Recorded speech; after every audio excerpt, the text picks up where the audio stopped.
Let's get to the story of the day. We'd just pulled over to look at the swans at the far end of the lake. For Christmas dinner, we were going to my father's house.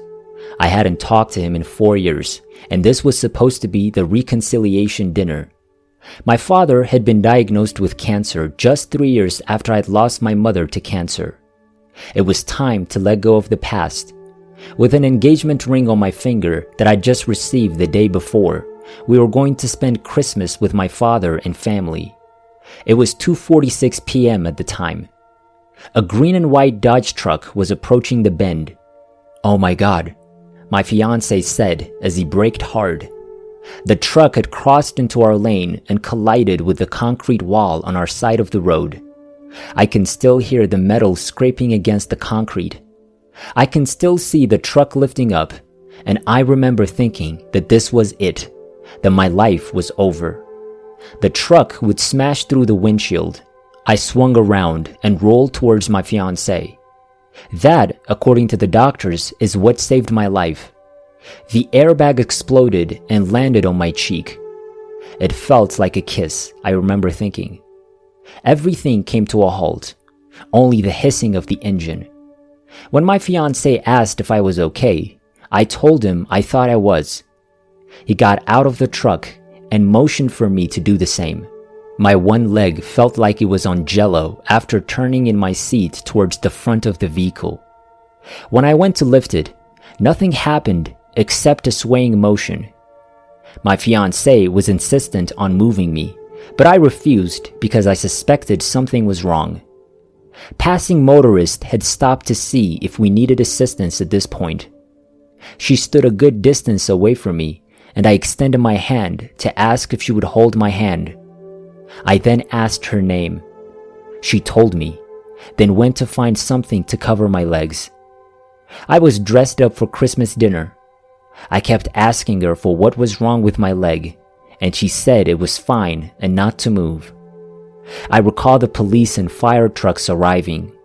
I recall the cops asking if I was the driver of the vehicle. That's so funny, now I'm sitting in the passenger seat with obvious injuries. A neighbor brought the cops and firefighters tea and cookies. After all, it was Christmas.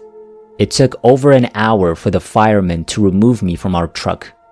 I joked with them that I didn't care if they were calendar boys as long as they got to work and got me out of the truck. They both laughed. I recall hearing the ambulance sirens approaching. I recall feeling completely helpless while strapped into the spider web. I recalled snow falling on my face as I was being moved to the ambulance. I remember being concerned about my fiancé and how he was doing. I was also concerned about our dog and asked the firemen to place her in the back of the truck so she wouldn't be hit or run away. My fiancé was being examined by ambulance personnel, and after I was placed in the ambulance, he was given a ride to the hospital by the police. The ambulance attendant told me that they usually cut people's hair when removing head strapping, but that, because it was Christmas, he would take his time and remove it without cutting my hair. I recall him asking if I was still attached to my coat. "Yes," I said. They said they wouldn't cut it off me then, but would carefully remove my arms from it because it was Christmas. They wrapped a strap around my legs in the ambulance. I'm sure I screamed. They interrupted because I had a fractured leg and placed a splint on my leg after pulling it. It hurt, but I felt better afterwards. From the firefighters, ambulance attendants, and doctors, I remember hearing several times, "This'll hurt, but it will feel better after." We arrived at Creston Hospital and had x-rays taken. They discovered a fractured femur. They cut my new blouse, but very carefully along the seams because it was Christmas. And they cut the skirt along the seams as well. The skirt was part of a suit my mother had purchased for me on one of our last shopping trips together before she died. At Creston Hospital, I was transferred to another ambulance and driven to Cranbrook Hospital, where a team were waiting to transport me to surgery. The time was 8:10 p.m. I could hear my sisters crying, and I could hear my father's voice breaking as he spoke, telling me he loved me and to hang in there. My sisters held my hands and told me that they loved me, that everything would be fine, and that I should stay strong. This time, my fiancé accompanied us in the ambulance. It was an hour's drive normally, but it had snowed, and it took nearly 2 hours because the roads were slick and visibility was poor. I hoped we wouldn't be in another accident. As I drifted in and out of sleep, my fiancé sat near my head. They had given me something to calm me down, and while I was calm, I was still very aware of my surroundings. As I drifted off, I felt myself transported to a beige world with no bright lights, sounds, or fear. As I stood there, I told myself that I was ready to go and that it was okay because my children knew I loved them. They were in Nanaimo for Christmas with their father. My only regret was the loss of my new life with my fiancé and the fact that I never finished the children's story I'd been working on for my future grandchildren. My mother's voice then told me that she loved me and that it was time for me to return. She warned me that I would be in pain, but that I had to return. As we arrived safely at Cranbrook Hospital, I returned to consciousness. I remember the snow gently falling from the sky under the lights as they were transporting me from the ambulance, and the sky was a twilight blue. It was breathtaking. I recall the snow falling on my eyelashes and wanting to move, but being unable to do so. I stuck my tongue out and caught a snowflake. It was at that point that I decided to fight for my life.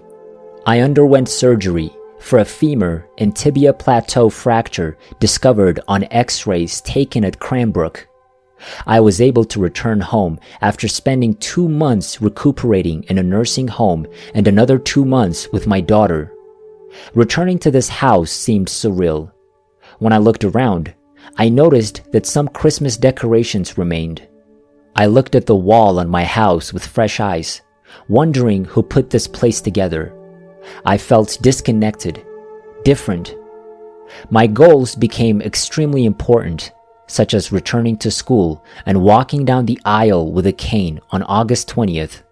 Both were completed. That is probably why I came across this website. My life has changed, and so have I. My priorities have shifted dramatically. What I thought was important before the accident now appears trivial. This has had an impact on every aspect of my life. I believe for the better. My son claims that he believes I'm from another planet. He claims that I'm unique. My daughter says I'm more enjoyable to be around. My husband and I love each other so much because we both realized how precious life is and how close we came to losing each other. My father, on the other hand, looks at me and says, "I almost lost you, little one." And my mother's voice, "There's more to this story." The Swans. A friend had brought me a stereo and some classical music to listen to while I rested. Claire de Lune played as I lay in bed in the first few weeks after surgery. As I remembered, I gasped for air. My mother requested that Claire Ledoux be played at her funeral service. I remember her comforting me as we talked about it, saying that she will always protect and comfort me like a swan on the lake by wrapping her wings around me. Do I wish this had never happened to me? I'm left wondering, what have you learned from your experience? Aside from the physical aspects, it was a fantastic experience. It was spiritual, and it has been and continues to be a growing experience for me as I struggle to find the balance between my previous life and the life I am now. I like the life I'm living right now. I hope that stays with me forever. I do, however, feel a little disconnected from others at times.